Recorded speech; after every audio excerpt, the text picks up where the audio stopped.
Donc, le génie civil. Donc là, la liste, le L2 génie civil est constitué d'un seul parcours. Donc, le but est d'accéder au master de génie civil.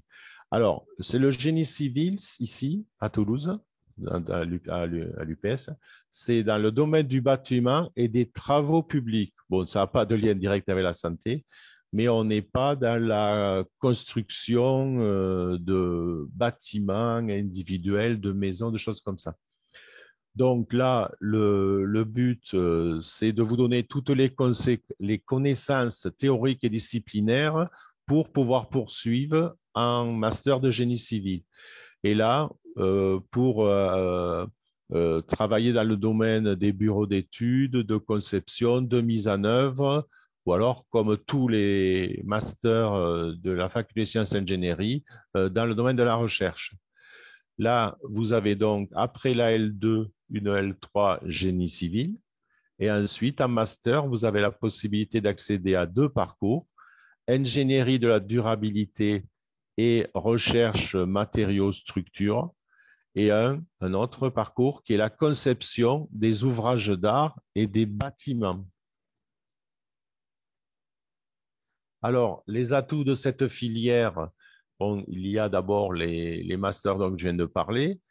Alors, le taux de passage de la L2 à L2-3, c'est 60 à 70%. Le taux de réussite, on est entre 50 et 60%. On dira plutôt à 60%. Il y a une alternance qui va se mettre progressivement en place à la rentrée 2022. L'insertion professionnelle, ben, elle est très bonne aussi. C'est de 90 à 95% des diplômés qui accèdent à un statut de cadre dans les entreprises du secteur des travaux publics, bâtiments et travaux publics.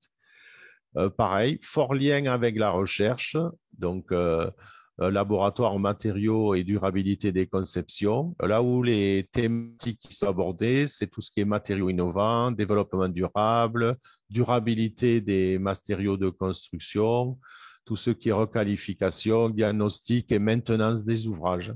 Et bien sûr, comme tous les masters de la FSI, la possibilité de poursuivre en thèse. Si on regarde un peu plus sur les spécialités et les métiers, donc il y a deux grands secteurs. Le bâtiment, donc les structures, les grandes structures, ça peut être des barrages, ça peut être des bâtiments. L'urbanisme, l'environnement, les travaux souterrains.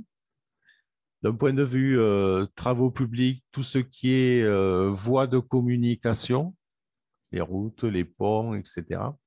Les ouvrages d'art, les infrastructures, les réseaux routiers.